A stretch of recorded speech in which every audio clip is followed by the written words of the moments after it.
Whenever you're ready. Okay, let's go.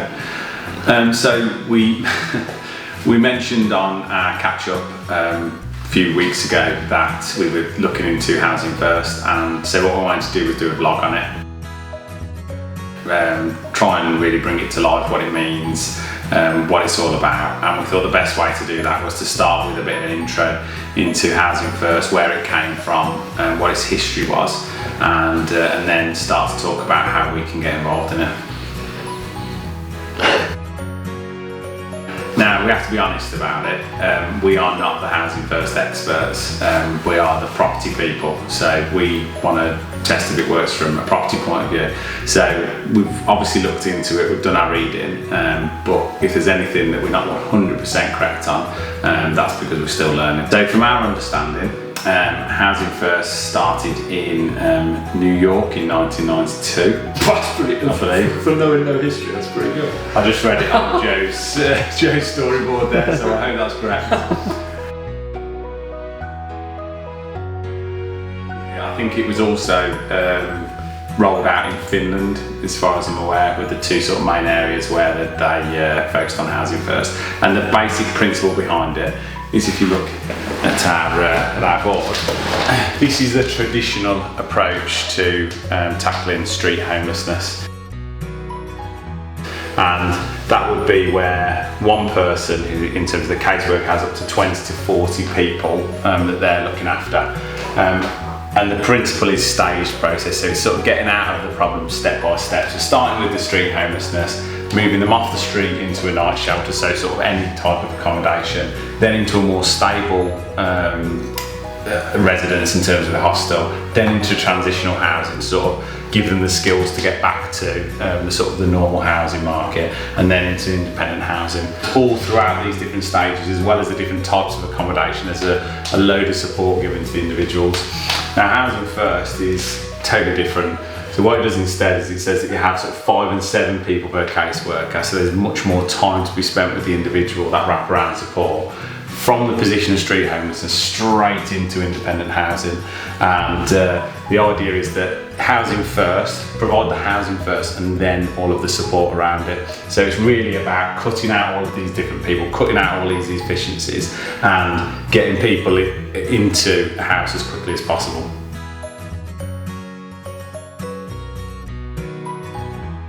How long does that red one take?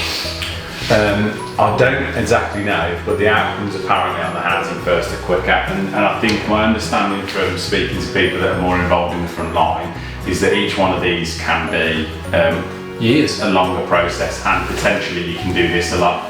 Yeah. So you might go forward a couple and then end up back because these particular settings might not be suitable.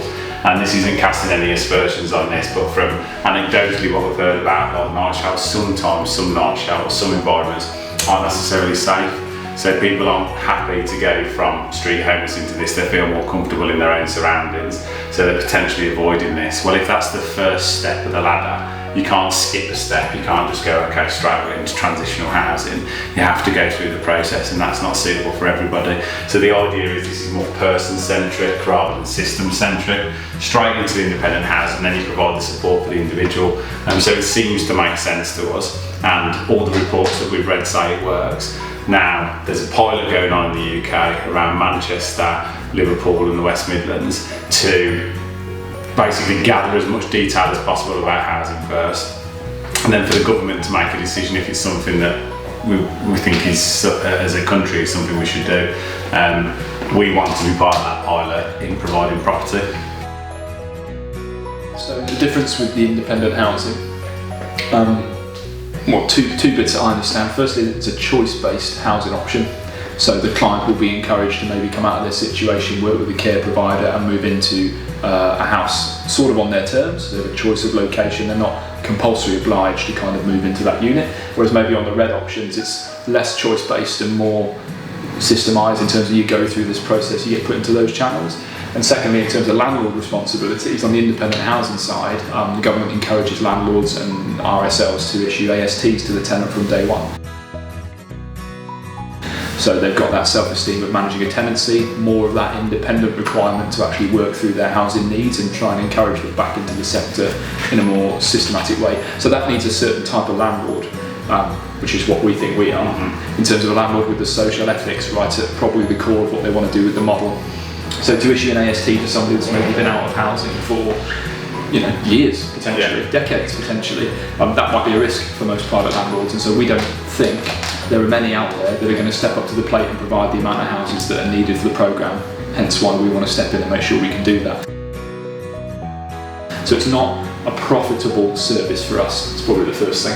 In fact, it actually makes a loss in most cases because the housing market down here in the West Midlands is strong enough that when you take the LHA rents, I talk about this all the time, the LHA rents and the property prices, you put those two together, you don't actually have a kind of viable model there on a case-by-case basis. But with volume and by mixing in some other strategies that we do with local authorities, we're kind of using this balanced approach to make some surplus with one property model and then put that into a model that can be sustainable on this basis.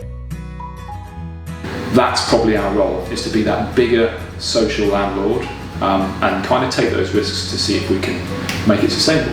Yeah, I mean, from our perspective as well, yes, it's a risk. I mean, it's a risk from any landlord's point of view with any tenant that you take on board, particularly one that isn't necessarily educated in what to do with the property. But the beauty about Housing First for us is the amount of support that's provided. So for at least the next 2 years, there's a huge amount of support. I think West Midlands have got £9.6 million, a grant basically just to provide the support services. So none of the money can be spent on accommodation, it all has to be around support services. So what that means is, if you're ever going to get it right, it's when you've got all the money, all of the resource behind it. So we want to get involved at this point to try and be part of creating the best practice, I suppose, from the property point of view. So what could go wrong for us with this? Well, your traditional landlord worries of the property being smashed to pieces is probably the first one. There's obviously some stereotypical concerns around street homelessness and drug use. There is a probably small but legitimate concern that there might be some drug use at the properties, illegal activities, damage, rent arrears. So there's some of the things that we would be a risk in any tenancy that we take on. If we weren't doing this and we were just a normal landlord, so we've got 2 or 3 buy-to-lets, pension type investment, how would they get into it? If you were us trying to do that now, and we didn't have the structure we have, the team we have now, what do you think their attitude would be to getting involved with it? Well, the principle would be that you could do it because technically it's an insured short-hold tenancy, as long as from a mortgage point of view you've got your clearance from your mortgage provider that you can rent the property. If I have a choice between a private tenant and a private tenant who is what they would see as high risk, I think the standard things you do as a landlord in terms of referencing, so you're not going to do a reference, or if you are going to get a reference back of any sort of previous employment or previous landlord references, you're probably not going to get them, and even if you did get them, they'd probably fail.